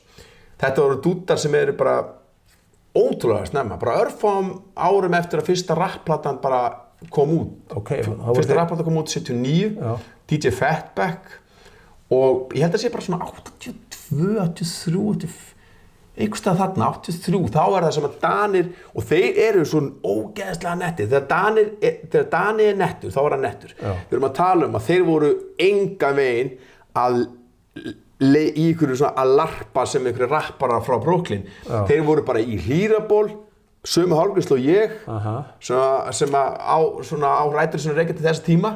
Mínir? Svipuð, en ég er náttúrulega með party in the back, business in front, sko. Þú ert með party allarleið, sko. Þú veist, og þannig að við sáum Danan gera þetta rosalega vel. Og þeir voru bara í hummelskóm, snjóþvegnum, þröngum gallabuxum, síta aftan og voru bara að rappa danst kjaftaði. Bara að vakna og fá sér Prinsico, eitt túborg grönnmar og smitast að kynnsjúkdómum og svona, þetta sem að Danir gera, skilju. Það var ógeðslega nett, en þeir voru okkur á þessum tíma, þá voru við samt svolítið svona, þú veist, jú, fíluð það, þú veist, núna finnst mér miklu stórkostlegri, en þessum tíma voru svona, þeir eru ekki alveg nóg töff. En þá kemur Svíinn með það, sko. Eru Svíar alltaf góður í öllu, sko? Voru Svíar að rappa? Já, Svíar eru næstir í röðinni. Og þá koma þeir með rapp á sænsku kringum af því að þegar hvað segir maður, leiðtogar hins frjálsa heims voru að drepa frelsið í Chile þegar Bandaríkin voru búin að ræna völdum af Salvador Allende í Chile. Þá flýja rosa mikið af fólki frá Chile og þeir fá að því að Olof Palme bara var leiðtogi sjálfstæða partsins af Evrópu, þá tekur hann inn rosa mikið af flóttamönnum frá Chile, það verður til Chile samfélag í Svíþjóð, þannig að þegar að Latin Kings, sænskt rappkrú, koma fram, þá rappar á sænsku og eru Svíar, en þeir eru latinos, þannig með massa netta væp á þeim, þú veist, og meðalið bara svona mexikana tískuna frá Kaliforníum, þú veist, bara með Los Angeles Raiders húðnar og bandana. Ég man þessi strákar allt þetta neppa efstu tölunni. Efstatalan neft, hitt frá neft, allt á stórum buxum. Kaki, Dickies buxur, Ben Davis og við vorum bara, þetta fullkomið. Þeir eru þeir ekki eins og, Daninn var náttúrulega bara eins og ég segi, bara alltaf bara í einhverju bara með sósubletti á einhverju kappa peysu, þú veist, svo koma latínóvæpið en á sænsku og voru sænskir og töluðu Svíþjóð, töluðu Rinkeby, þeir fóru Rinkeby í Stokkólmi, sem útkvæður Forwardden, sko, þeir eru semst úr Rinkeby svona skilgreint sem svona eitt versta gettóið á Norðurlöndunum. Já, Og Rosengården í Malmö og ég man bara eftir einhvern djú sem heitir Rinkeby. Já, hann ekki þaðan. Þú fara alltaf mann djús í Rinkeby í dag, sko. Ég hef farið í Rinkeby og þetta svona, maður ekki að svaka frétt það þarna á CNN eitthvað, að það var verið að reka burt, það bara, múslimarnir og útlendingarnir að reka burt fréttateymið. Já, ég sá þetta ástralska síðan en eitthvað. Já, var það í Rinkeby? Við höfum alveg á hreinu hvað það var mikið ræpa, menn það skiptir engu máli hvar þú ert í heiminum. Ef þú kemur með fréttateymi og taka mynd af mönnum sem hann að kasta út, þá lendir í vesinni. Það var ekkert eins og bara, þeir voru reppið út fyrir að bleiknefjar. Ég hef verið þarna, það búa bleiknefjar þarna. Það eru Íslendingar sem sjá félagsmiðstöðina þarna. Þeir eru bleikir, þeir geta reppnir út. Ég meina ekki taka mynd af mönnum sem hann að kasta út. Þú veist hvað ég meina með að kasta út. Þannig að það er raun og verið svolítið þannig. Sænska og dönska áhrifin var rosa stór. Þýska rappið hafði strax rosa mikil áhrif á okkur. Franska rappið og náttúrulega auðvitað svarta rappið frá Bandaríkjunum náttúrulega bara virkilega merkilegt, skilju. Ég sá eins og finnska rappsveiti, Elastin eða eitthvað heitir. Elastin, en ég hef gert lag með honum. Já, það? Já. Ég var að sigla frá Stokkólmi, það er Eystrasaltsferjur. Það er sem sagt Stokkólmi Helsingi og Elastin var að spila í klúbnum. Í ferjunni? Í ferjunni. Geðveikt, það er svo skandinavist. Sko, Elastin, hann er snillingur. Ég bara, hvaða band er þetta? Mér hef bara sagt, þetta er Elastin. Já, Elastin er sem sagt rapparinn. Þeir eru með flott myndbönd og... Geðveikt. Já, bara... Elastin er sem sagt aðalrapparinn í Fintelligence. Já. Og ég gerði Fintelligence er hvað? Fintelligence er crewið. Já. Elastin er aðalrapparinn. Þeir eru 2 rapparar. Ok, heitir hann Elastinen eða? Elastinen nafnið á rapparanum. Já, ok. Hann hefur kannski verið að spila sóló, en krúið hans heitir... Hann var með band með sér, sko. Það var kannski eitthvað annað band. Já, en það var fleiri en einn á sviðinu, sko. Já, en þetta sóló-stöffið hans. Okay. Þetta Fintelligence krúið hans. Já. Hann svona svo rottvaleri hjá mér, svo ég með sóló-stöff. Hann með fullt af dóti sem sóló. Við gerum lag sem heitir Norður, sem á hæsta hendin-plötunni, sem ég gerði með Madness for Real og unnari U-Thug, U-Fresh. Og þeir, eitt af skemmtilegsta sem ég gerði, fannst mér, þeir gerðu hockeylag. Ok. Þetta sem ég og Cesar A segjum með að þú ert ekki keeping it real við Ísland sem Íslendingur eða þú ætlar að vera að tala bandarískan ruðning.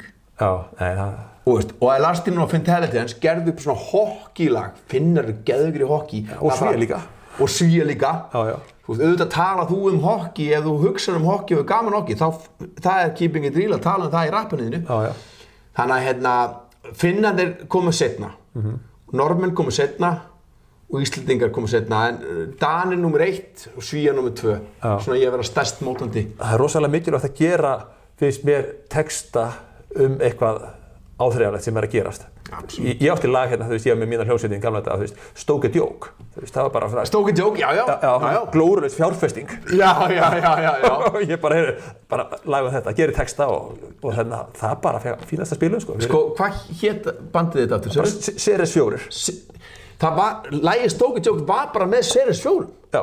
Einmitt. En varstu ekki undir Ceres 4 nafninu með Messengers Club? Jú, svo bara, þú veist, hélt ég bara því listamannsnafni, Ceres 4.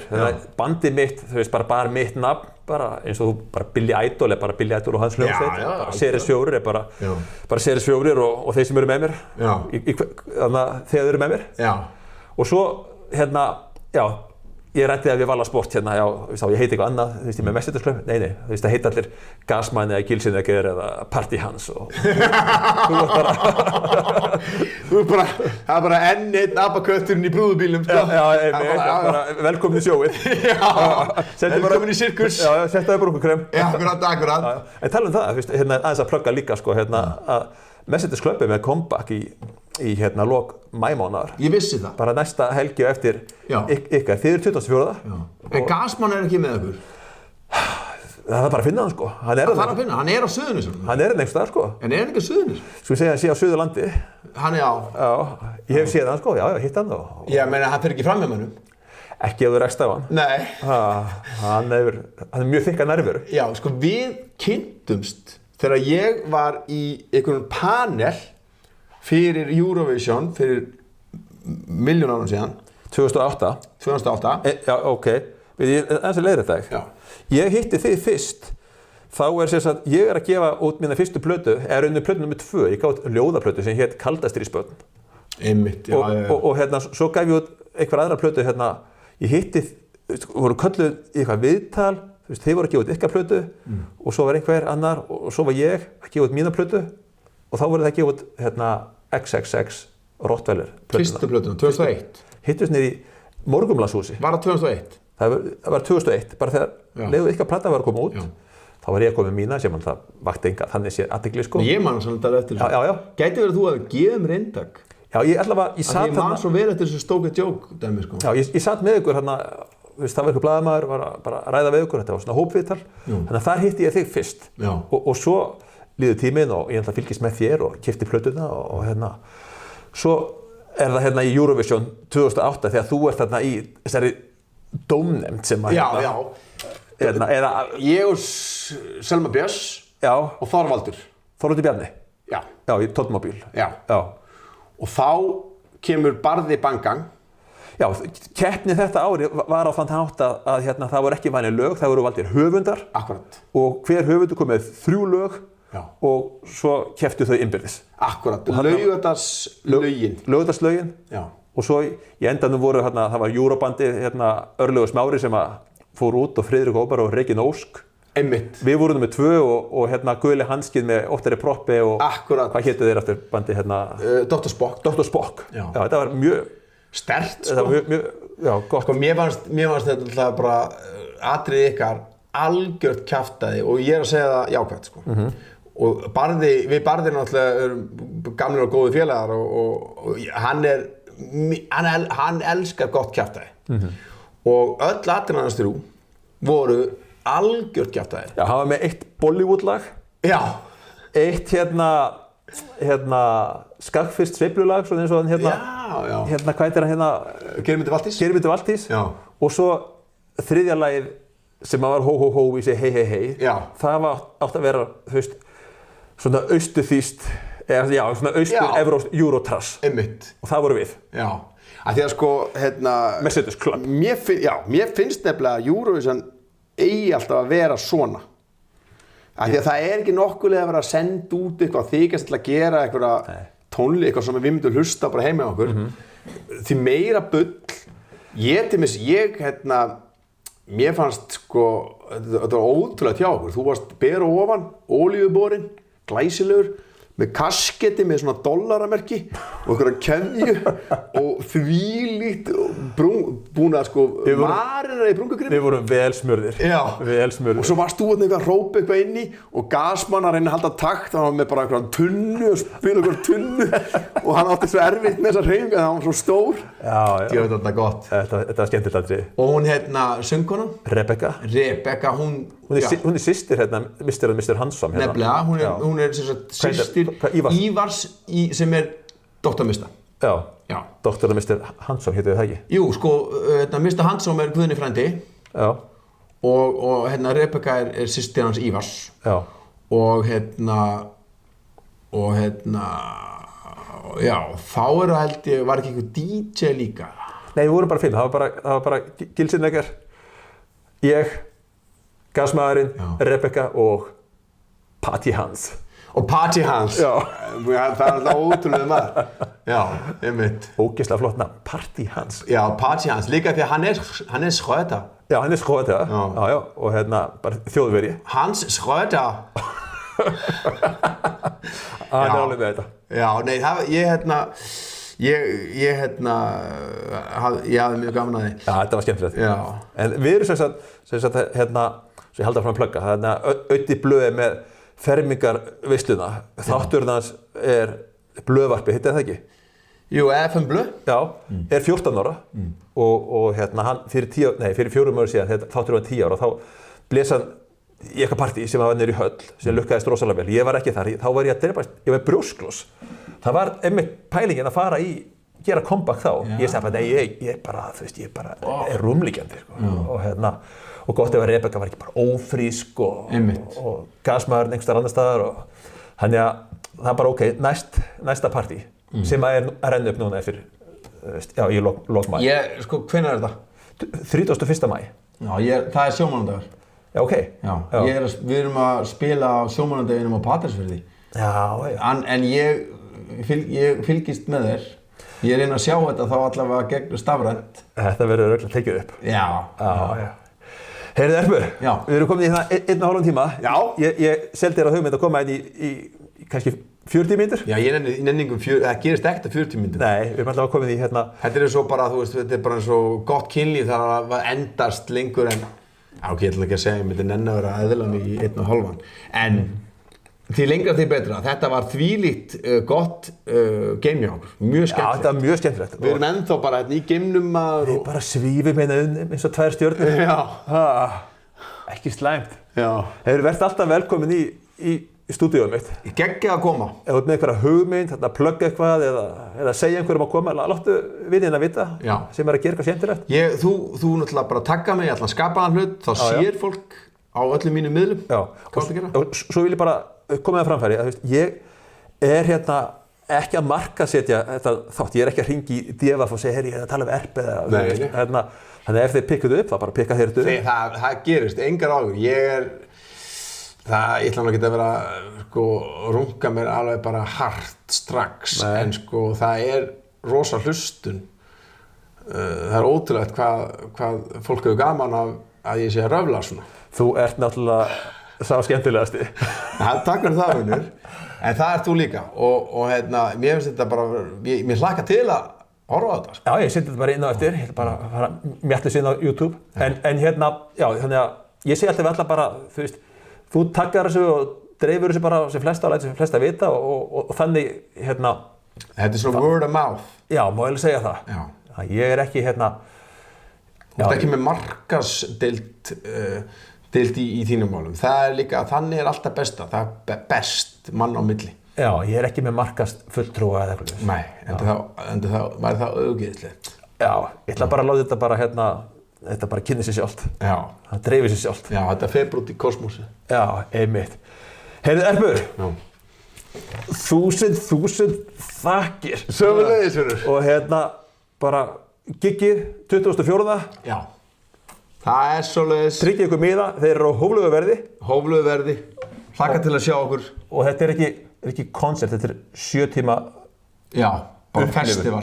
Festival. Útisvæði, matavagnar, höttistóðar, allir bara skemmtilegustu rappara dagsins í dag og svo náttúrulega bara XXX Rottweiler alveg gössanlega galnir með langa sjóið, endalausir leynigestir og fínir í. Og við erum að taka á móti vorinu, Akkurat. Sólinu og sumrinu. Akkurat.